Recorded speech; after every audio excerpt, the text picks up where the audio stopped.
मेरा नाम लियम है। मैं शहर के बीचों बीच एक छोटे से अपार्टमेंट में रहता हूँ, जहाँ खिड़की के बाहर देखने पर सिर्फ दूसरी बड़ी बड़ी इमारत दिखती हैं। मैं एक आईटी कंपनी में काम करता हूँ। मेरी ज़िंदगी एक रूटीन में बंधी हुई है। सुबह उठना, ऑफिस जाना, देर तक रात पर वो स्क्रीन पर नंबर और कोडिंग देखते रहना, और फिर घर आकर सो जाना। मैंने ये ज़िंदगी खुद चुनी है। ये बोरिंग है, अकेली है, लेकिन ये सुरक्षित है, जो मैंने याद से बचपन के लिए बनाया है। मेरा एक दोस्त हुआ करता था, जोश। वो मेरा भाई जैसा था। आज वो इस दुनिया में नहीं है, और लोग सोचते हैं कि इसी वजह से मैं इतना चुप और अकेला हो गया हूँ। वो गलत है।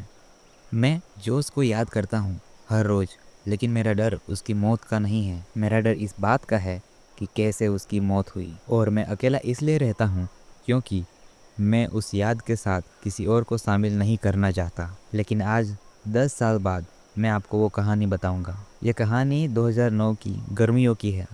हम कॉलेज में थे, ज़िंदगी को लेकर लापरवाह और एडवेंचर के लिए भूखे। जोश ही था जिसके दिमाग में वो प्लान आया था। अलास्का के टोगास नेशनल फॉरेस्ट में एक गुमनाम, प्रतिबंधित और अवैध कैंपिंग। जोश ने अपनी आंखों में एक चमक के साथ कहा था, एक ऐसी जगह जहाँ कोई नियम नहीं, कोई इंसान नहीं, बस हम और असली जंगली दुनिया। उस वक्त ये सुनना किसी सपने जैसा था, लेकिन आज ये एक बुरे सपने जैसा लगता है। जिस बूढ़े मछुआरे ने हमें छोड़ा था, उसने एक अजीब नज़र से देखा था। हालांकि मैं आज जानता हूँ कि उसकी आंखों में गुस्सा नहीं, एक तरस था। जैसे ही उसकी बोट हमारी नज़र से दूर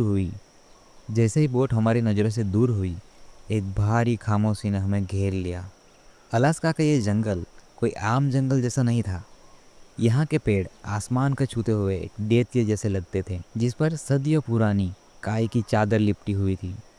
हवा में नमी और एक अजीब सी पुरानी गंध थी, जैसा किसी बंद कमरे की होती है जिसे कभी खोला ना गया हो। उस दिन हमने अपना टेंट लगाया, लकड़ियाँ जलाई और खुद को तसल्ली दी कि सब कुछ ठीक है। हम अपनी बेवकूफ़ी पे हंस रहे थे, इस बात से अनजान कि हम अकेले नहीं हैं।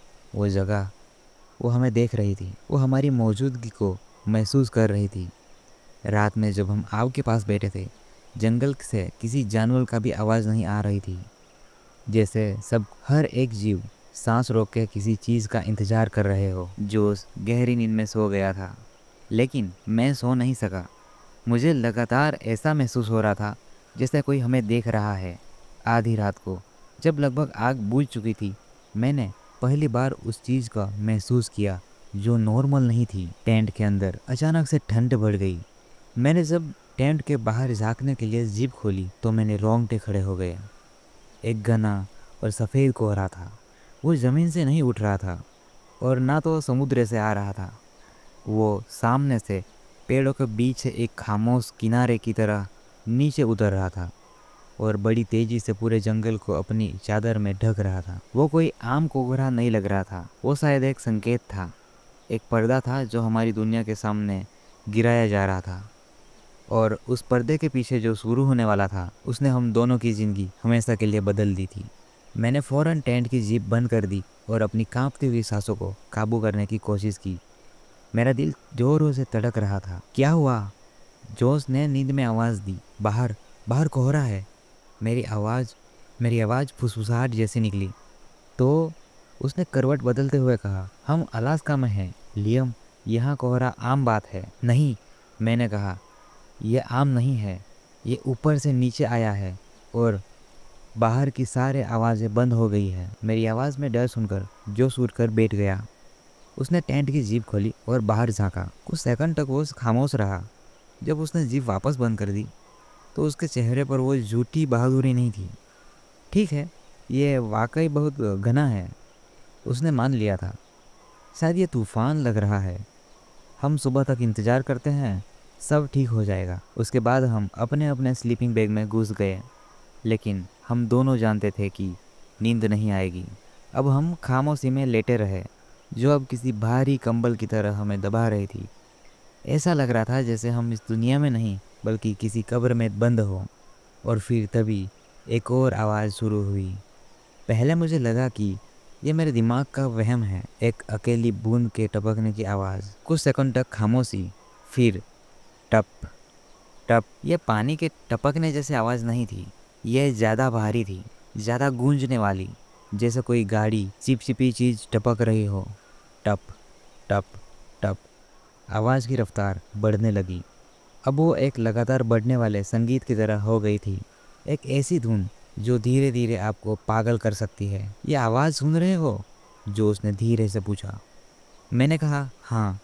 यह हमारे टेंट पर नहीं टपक रहा, यह हर जंगल से आ रहा है। और यही सबसे डरावनी बात थी। आवाज़ कभी पास लगती तो कभी दूर। ऐसा लगता था जैसे वो कोहरे में से पैदा हो रही हो। जोश ने अपनी टॉर्च जलाई और बाहर रोशनी डाली, लेकिन सफ़ेद धुंध के सिवा कुछ भी नहीं दिखा। हम फिर से टेंट में कैद हो गए, इस लगातार टपकते हुए आवाज़ के साथ, जो कानों में नहीं बल्कि सीधे हमारे दिमाग में बज रही थी। मैं जीपीएस चेक कर रहा हूँ, जोश ने कुछ देर बाद कहा। शायद वो फिर से सिचुएशन को काबू करने की कोशिश कर रहा था। उसने हमारा हेडलैम्प जीपीएस निकाला और उसने ऑन किया। स्क्रीन पर रोशनी हुई। हम दोनों उम्मीद से स्क्रीन की तरफ देखने लगे, शायद ये सोचकर कि टेक्नोलॉजी हम इस डर से बाहर निकालेगी। लेकिन जो हमने स्क्रीन पर देखा उससे हमारा बचा कुचा हौसला भी टूट गया। जीपीएस सैटेलाइट से कनेक्ट नहीं हो पा रहा था। मैप की जगह स्क्रीन पर बस ग्रे रंग का एक खालीपन था और बीच में हमारा लोकेशन दिखने वाला वो छोटा सा आइकॉन, वो एक जगह रुक नहीं रहा था। अजीब तरीके से कांप रहा था, जैसे कोई कीड़ा जो मरने वाला हो। वो एक ऐसी भाषा में सिग्नल दे रहा था जिसे हम समझ नहीं सकते थे। हमारा आखिरी सहारा, हमारा लॉजिक का वो आखिरी टुकड़ा अब बेकार हो चुका था। हम खो गए थे एक ऐसे कोहरे में, एक ऐसी आवाज़ के साथ जो इस दुनिया की नहीं लग रही थी। घंटे बीत गए थे, कोहरा वैसा के वैसा ही था। टपकने की आवाज़ बंद नहीं हुई। वो अब हमारे लिए एक आवाज़ नहीं थी, वो उस जगह की धड़कन बन चुकी थी। हमें बाथरूम जाने के लिए बाहर निकलना ही पड़ा। जोश पहले गया और जल्दी से वापस आ गया। फिर मेरी बारी थी। मैंने टेंट की जीप खोली और ठंडी नरम हवा में बाहर कदम रखा। मैंने अपनी टॉर्च चलाई। उसका बीम कोहरे को मुश्किल से चीर रहा था। मैं बस टेंट के पास ही खड़ा रहा और तभी मेरी नज़र पास के एक पत्थर पर पड़ी जिस पर हरी काई जमी हुई थी और उसे देखकर मैं जम सा गया। कोहरे की वजह से अंधेरा था, लेकिन वो काई, वो चमक रही थी। एक हल्की बीमार सी हरी रोशनी उसमें से निकल रही थी, जैसे उसके अंदर से कोई बल्ब जला रहा हो। मैंने अपनी टॉर्च उसके ऊपर डाली तो रोशनी और भी तेज हो गई। वो हरा रंग कोई कुदरती हरा रंग नहीं था, वो ज़्यादा ही चमकीला, ज़्यादा ही गहरा था। मैंने अपनी टॉर्च घुमाई। पेड़ के तरों पे लगे कई, जमीन पे उठे छोटे छोटे फन, सब के सब उसी अजीब अंदरूनी रोशनी के चमक रही थी। मैं उसी पल समझ गया था कि ये कोहरा रास्ता भटकाने के लिए नहीं था, ये कुछ छिपाने के लिए भी था नहीं, ये कुछ बदल रहा था। और ये बदलाव हमारे चारों तरफ उस जंगल की हर पत्ती, हर एक तिनके में हो रही थी। ये जंगल अब वो जंगल नहीं था जिसमें हमने कदम रखा था। मैं उस चमकती हुई चीज़ को घूरता रहा। मेरा दिमाग ये मानने को तैयार नहीं था कि जो मैं देख रहा हूँ वो सच है। ये विज्ञान के, कुदरत के हर नियम के खिलाफ था। मैंने अपनी टॉर्च बंद कर दी, ये सोचते हुए कि शायद ये रोशनी का कोई खेल है। लेकिन अंधेरे में वो बीमार हरी चमक और भी ज़्यादा साफ और डरावनी लग रही थी। मैं घबराकर वापस टेंट में भागा। जीप को इतनी ज़ोर से खींचा कि लगभग जीप टूट ही गई थी। जोश, तुम्हें यह देखना होगा। मैं कांप रहा था। बाहर की काई और पौधे चमक रहे थे। जोश ने मुझे ऐसे देखा जैसे मैं पागल हो गया हूँ। क्या बकवास कर रहे हो नियम, इस कोहरे और इस आवाज़ की वजह से? मैं सच कह रहा हूँ, मैं लगभग चिल्लाया। तुम्हें चलकर देखना होगा। मेरे चेहरे पर वो खौफ देखकर वो ना चाहते हुए भी उठा। ठीक है, शांत हो जाओ। उसने अपनी टॉर्च उठाई और हम दोनों फिर से बाहर निकले। मैं उसे उस पत्थर के पास ले गया। जैसे ही जोश ने उस पर अपनी टॉर्च की रोशनी डाली और उस चमकती हुई जहरीली हरी काई को देखा, उसके मुंह से एक शब्द नहीं निकला। उसने टॉर्च को चारों तरफ घुमाया। पेड़ों के तनों पर, जमीन पर, हर जगह वही नज़ारा था। पूरा जंगल एक अजीब और अनोखी रोशनी में नहाया हुआ था। अब हम दोनों जानते थे, यह हमारा वहम नहीं था, यह सच था। हम धीरे धीरे अपने टेंट्स के आसपास चले। हम डरे हुए थे, लेकिन एक अजीब सी जिज्ञासा भी थी। हमने ध्यान से देखा तो एक अजीब सी चीज़ नजर आई। हवा में एक भी झोंका नहीं था, फिर भी वो बहुत धीरे धीरे एक लय में खुल रहे थे और मुड़ रहे थे। ऐसा लग रहा था जैसे वो पौधे अंधे हों और वो हमारी मौजूदगी को महसूस करने की कोशिश कर रहे हों। लियम, इस काई को देखो, जोश ने फुसफुसाते हुए कहा। मैं उसके पास गया। उसकी टॉर्च की रोशनी काई के एक हिस्से पर फोकस कर रही थी। जब मैंने ध्यान से देखा तो मेरे पेट में एक ठंडी सी लहर दौड़ गई। काई का वो नेचुरल पैटर्न होता है, वो वैसा नहीं था। उसके अंदर बहुत बारीक ज्यामितीय डिज़ाइन बन रही थी, जैसे कोई वो सर्किट बोर्ड हो। और वो डिज़ाइन स्थिर नहीं थे, वो बहुत धीरे धीरे बदल रहे थे, जैसे कोई कोड लिख रहा हो। हम किसी जंगल में नहीं थे, हम किसी ऐसे चीज़ में ऊपर खड़े थे जो हमारी समझ से परे थी। हमें यहाँ से निकलना होगा, जो उसने घबराई हुई आवाज़ में कहा। अभी। कहाँ जाएंगे? मैंने कहा। मेरी आवाज़ काँप रही थी। इस कोहरे में हम कदम भी नहीं चल सकते, हम खो गए हैं। तो क्या करें? यहाँ बैठकर इंतज़ार करें कि ये जो भी चीज़ है वो हमारे साथ क्या करती है? वो गुस्से में बोला। उसका डर अब वो गुस्से में बदल रहा था। वो जो टपकने की आवाज़ है, हमें उसका पीछा करना चाहिए। शायद वहीं से हमें पता चलेगा कि ये सब क्या हो रहा है। ये एक खुदकुशी होगी जोश। हम बहस कर ही रहे थे, हमारी आवाज़ से उस अजीब चमकने वाले जंगल में खोखली लग रही थी। और तभी टप टप टप वो आवाज़ बंद हो गई। अचानक बिना किसी चेतावनी के वो खामोशी जो पहले बोझनीय थी, वो अब 100 गुना ज़्यादा असहनीय हो गई। हम दोनों जम गए, अपनी सांसों को रोके हुए। एक पल के लिए मेरे दिल में उम्मीद की किरण जागी। क्या अब सब खत्म हो गया? और फिर आवाज़ दोबारा शुरू हो गई, लेकिन इस बार वो अलग थी। वो अब चारों तरफ से नहीं आ रही थी, वो जंगल में एक खास दिशा से आ रही थी, हमसे थोड़ी दूर। और उसकी लय बदल चुकी थी। वो अब बेतरतीब टपकना नहीं था, वो एक धुन बन गई थी, एक धीमी जानबूझकर बनाई हुई धुन। टप टप टप टप, जैसे कोई उंगली से इशारा कर रहा हो, जैसे कोई हमें बुला रहा हो। वो आवाज़ हमें जंगल के किसी दिल में बुला रही थी, उस कोहरे के पार जहाँ न जाने कौन सा राज हमारा इंतज़ार कर रहा था। हम दोनों उस नई लयबंद आवाज़ को सुनते हुए जम गए। वो आवाज़ किसी खतरे की घंटी जैसी भी थी और किसी बुलावे जैसे भी। खामोशी टूट चुकी थी, लेकिन उसकी जगह किसी चीज़ ने ले ली थी। वो आवाज़ डरावनी थी, वो आवाज़, उसमें एक मकसद था, हमें जाना होगा। जोश ने आखिर में उस खामोशी को तोड़ा। उसकी आवाज़ में अब डर नहीं, बल्कि एक अजीब सी मजबूती थी। क्या? उस आवाज़ के पीछे? जोश, ये एक जाल है, मैंने कहा। हो सकता है, उसने मेरे आंखों में देखते हुए कहा, लेकिन इस चमकते हुए जंगल में चुपचाप बैठकर इंतजार करना भी तो एक जाल है। लियम, कम से कम चलकर हम ये तो पता कर पाएंगे कि हम किसका सामना करने वाले हैं। डर में बैठे रहने से तो बेहतर ही है। मैं जानता था कि वो सही कह रहा था। यहाँ रुकना मतलब धीरे धीरे पागल हो जाना था। हमने अपनी टॉर्च उठाई, एक छोटा सा चाकू अपनी बेल्ट में लगाया और टेंट से बाहर उस अनजान दुनिया में कदम रखा। कोहरा इतना तेज था कि हमारी टॉर्च की रोशनी भी कुछ फीट दूर जाके दम तोड़ रही थी। हमारा रास्ता वो चमकती हुई हरी कई रोशन कर रही थी, जिससे सब कुछ एक बीमार ख्वाब जैसी रोशनी में नहाया हुआ लग रहा था। हम उस आवाज़ की दिशा में आगे बढ़ रहे थे।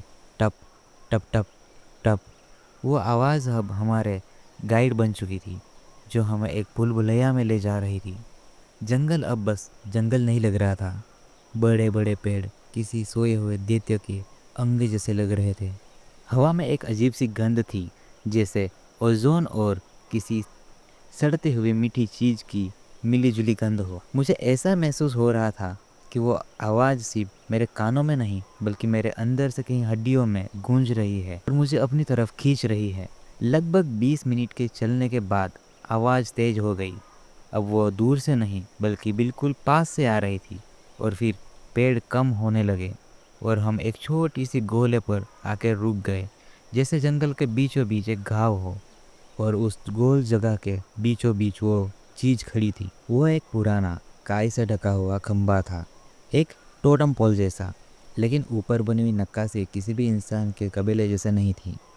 उस पर जानवरों या इंसानों के चेहरे नहीं थे।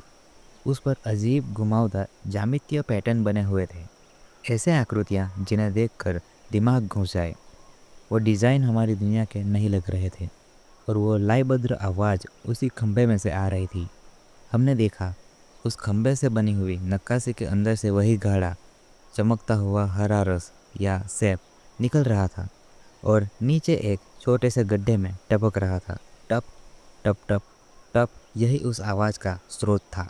यही वो चीज़ थी जो हमें बुला रही थी। हम दोनों उस अजीब अलौकिक खंबे को घूरती हुई आंखों से देख रहे थे, सम्मोहित से। और तभी जोश की जेब में से एक रोशनी चमकी। हम दोनों चौंक गए। जोश अपने कांपते हुए हाथों से अपनी जेब से अपना आईफोन निकाला। वो फ़ोन जिसकी बैटरी कब की ख़त्म हो चुकी थी, अब वो ऑन था, लेकिन उसकी स्क्रीन पर कोई होम स्क्रीन या नो सर्विस का कोई मैसेज नहीं था। उसकी स्क्रीन पर वही जटिल ज्यामितीय पैटर्न चमक रहा था जो उस खंबे पर बना हुआ था, और स्क्रीन पर वो पैटर्न उस खंबे से टपकते हुए रस के बूंद के साथ उस लय का धड़कन जैसा लग रहा था। उस एक पल में सब कुछ मैं समझ गया। ये एक टापू जिंदा नहीं था, ये एक मशीन था, एक बहुत पुरानी बायोलॉजिकल मशीन। और हमारा ये फ़ोन, हमारी छोटी सी टेक्नोलॉजी जाने अनजाने में मशीन के साथ जुड़ गई थी। हमने उसे सिर्फ ढूंढा नहीं था, हमने उसे चालू कर दिया था। हम दोनों उस भयानक सच के सामने जमकर खड़े रह गए। जोश के हाथ में पकड़ा हुआ फ़ोन और सामने वो अजीब खंबा, दोनों एक ही लय में धड़क रहे थे। वो एक कनेक्शन था जो हजारों साल पुराने को फासले को पार कर चुका था। एक तरफ इंसान की नई टेक्नोलॉजी और दूसरी तरफ कई पुरानी अनजान शक्ति। जोश, मैंने फुसफुसाते हुए कहा, फेंक दो उस फ़ोन को, तोड़ दो उसे। लेकिन उसने मेरी बात नहीं सुनी। वो उस फ़ोन के स्क्रीन को ऐसे घूर रहा था जैसे उस पर सम्मोहित हो गया हो। उसकी आंखों में फ़ोन की वो हरी रोशनी चमक रही थी। उसे धीरे धीरे एक एक कदम उस खंबे की तरफ बढ़ाना शुरू कर दिया। नहीं जोश, रुको। मैं उसकी तरफ लपका, उसकी पकड़ के पीछे खींचने के लिए। लेकिन जैसे ही मैंने उसको छुआ, सब कुछ बदल गया। टपकने की वो लयबद्ध आवाज़ अचानक से बंद हो गई। उसकी जगह एक तेज़ क्लिक करने जैसी आवाज़ों में ले ली, जैसे हजारों कंप्यूटर एक साथ चालू हो गए हों। और उसी पल पूरे जंगल में चमक के हरी रोशनी 100 गुना तेज़ हो गई। एक पल के लिए सब कुछ इतना रोशन हुआ कि हमें अपनी आंखों बंद करनी पड़ी। ज़मीन हमारे पैरों के नीचे से कांपने जैसी लग रही थी। घरघराने जैसी आवाज़ें शुरू हो गई। ये आवाज़ें पत्थरों या ज़मीनों से नहीं आ रही थी, ये उस जगह से आ रही थी जैसे पूरा का पूरा टापू जाग रहा हो। हम दोनों ने घबरा कर ऊपर देखा। हमारे सिर के ऊपर का कोहरा अब फट रहा था। वो घूम रहा था जैसे कोई विशालकाय पंखा उसे हटा रहा हो। और कोहरे के पार जो हमें दिखा वो आसमान नहीं था, वो एक पेड़ की डाली नहीं थी, वो एक खाल थी। एक विशाल अंतहीन सतह जिस पर चमड़े जैसी झुर्रियाँ थी, और वही चमकते हुए हरे ज्यामितीय पैटर्न में बने हुए थे। अब वो तेजी से धड़क रहे थे। ऊपर कोई चांद तारे नहीं थे, बल्कि एक जिंदा सांस लेती हुई चीज़ की सत दिखाई दे रही थी। और उस एक पल में सबसे भयानक सच हमारे सामने आया। हम किसी टापू पर नहीं थे, हम कभी भी किसी टापू पर नहीं थे।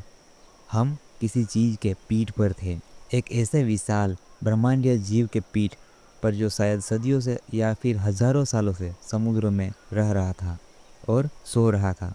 ये पेड़, ये जंगल, ये उसकी खाल पर उगी हुई काई से ज़्यादा कुछ नहीं थे।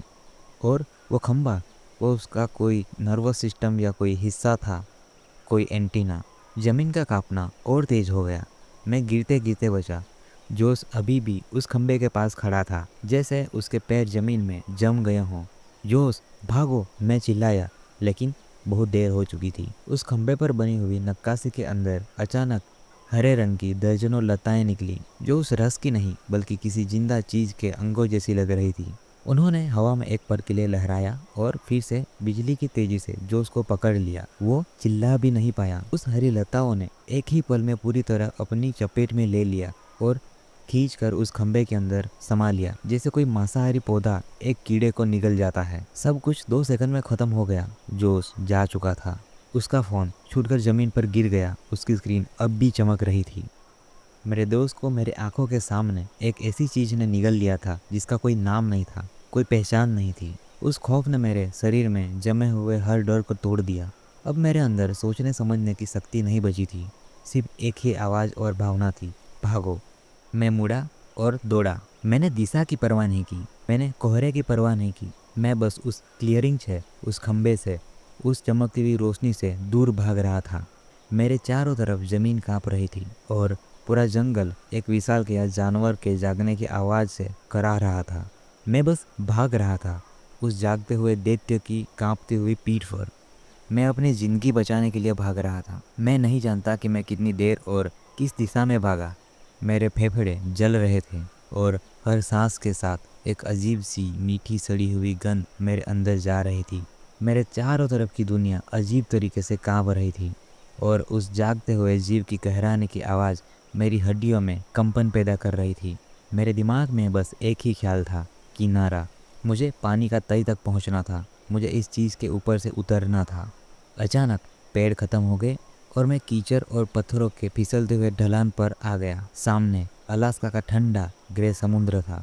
मैं किनारे पे पहुंच गया था, लेकिन ये कोई आम किनारा नहीं था। जमीन मेरे पैरों के नीचे से फिसल रही थी, जैसे मैं किसी जानवर की ढलती हुई पीठ पर खड़ा हूँ। वो टापू अब समुद्र में बदल रहा था। अपनी सदियों की नींद से जाग कर वो अंगड़ाई ले रहा था। मेरे सामने बर्फीला पानी था और मेरे पीछे वो जीता जागता चमकता हुआ नरक। मेरे पास कोई रास्ता नहीं था। मैंने एक आखिरी बार पीछे मुड़कर नहीं देखा। मैं बस दौड़ा और खुद को उस जानलेवा ठंडे पानी में झोंक दिया। पानी का ठंडापन एक झटके जैसा था। एक पल के लिए मेरे शरीर ने काम करना बंद कर दिया, लेकिन फिर एंटेलाइन और डर ने मुझे तैरने पर मजबूर कर दिया। मैं अपनी पूरी ताकत से उस हिलती हुई जमीन के दूर तैरने लगा। कुछ दूर जाने के बाद जब मुझे लगा मैं सुरक्षित हूँ, तो मैं मुड़कर देखने की हिम्मत की, और जो मैंने देखा वो मंजर मेरे दिमाग पर हमेशा के लिए छप गया। कोहरा अब छट चुका था और वो चीज़, वो टापू अब ऊपर आ रही थी। वो समुद्र से ऐसे निकल रही थी जैसे कोई व्हेल सतह पे आ रही है, लेकिन ये व्हेल से लाखों गुना बड़ी थी। उसकी कोई तय आकृति नहीं थी, बस एक विशाल पहाड़ जैसा मांस का टुकड़ा थी, जिसकी खाल पर वो चमकते हुए हरे पैटर्न अब किसी शहर की सड़कों जैसी लग रही थी। मैंने उसकी कोई आँख या मुंह नहीं देखा। शायद उसे उन चीज़ों की ज़रूरत नहीं थी। उसने मुझ पर कुछ ध्यान नहीं दिया। मैं उसके लिए एक चींटी से भी छोटा था। मेरा होना या ना होना उसके कोई मायने नहीं रखता था। वो बस हजारों सालों की नींद से जागी थी और अब शायद वापस अंधेरी और गहराइयों में जा रही थी। धीरे धीरे वो विशाल आकृति वापस पानी के नीचे डूबने लगी, जब तक कि सतह पर बस तेज लहरों और एक अजीब भयानक खामोशी के सिवा कुछ नहीं बचा। मैं ठंडे पानी में अकेला था। मेरे शरीर की ताकत खत्म हो रही थी और ठंड की वजह से मेरी आंखें बंद हो रही थी। मुझे लगा कि बस अब ख़त्म, मैं यहीं मर जाऊंगा, और शायद ये बेहतर होता। लेकिन किस्मत का कुछ और ही मंजूर था। जब मैं बेहोशी के करीब था, मुझे एक रोशनी दिखाई दी। वो वही बूढ़ा मछुआरा था। न जाने क्यों उसे शायद कोई बेचैनी हुई या बुरा ख्याल आया, और वो तय किए हुए समय से पहले ही हमें देखने वापस आया। उसने मुझे पानी से बाहर निकाला, एक ऑलमोस्ट मरी हुई हालत में। मैं ठंड से नीला पड़ चुका था और वो कुछ ऐसा बड़बड़ा रहा था जिसका कोई मतलब नहीं था। आज मैं इस शहर में अपनी छोटी सी दुनिया में रहता हूँ। मुझे बचाने के बाद हफ्तों तक मेरा इलाज चला। किसी ने भी मेरी कहानी पर यकीन नहीं किया। ऑफिशियल रिपोर्ट ये थी कि हम पर शायद किसी भालू ने हमला किया था, और मैं सदमे की वजह से सब कहानियाँ बना रहा हूँ। जोश का शरीर अब भी नहीं मिला। उसे एक लापता घोषित कर दिया गया। जिस जगह को हमने नक्शे में बताया था, वहाँ कोस्ट गार्ड को बस एक सामान्य और वीरान टापू मिला। वहाँ कुछ भी अजीब नहीं था, लेकिन मैं जानता हूँ मैंने क्या देखा था। मैं जानता हूँ कि जोश के साथ क्या हुआ, और मैं ये भी जानता हूँ कि समुद्र की अंधेरी गहराइयों में क्या सो रहा है। कभी कभी जब मैं देर रात तक अपने कंप्यूटर पर काम करता हूँ, तो मुझे स्क्रीन के रिफ्लेक्शन में एक हल्की सी हरी चमक दिखाई देती है। कभी कभी जब घर में एकदम सन्नाटा होता है, तो मुझे वो पाइप से टपकती हुई लयबद्ध टपकती हुई आवाज़ सुनाई देती है। वो आवाज़ मुझे याद दिलाती है कि वो वहाँ है, और मैं बस इंतज़ार करता हूँ, इस डर के साथ कि किसी दिन वो और उसके जैसे दूसरे दोबारा जागेंगे।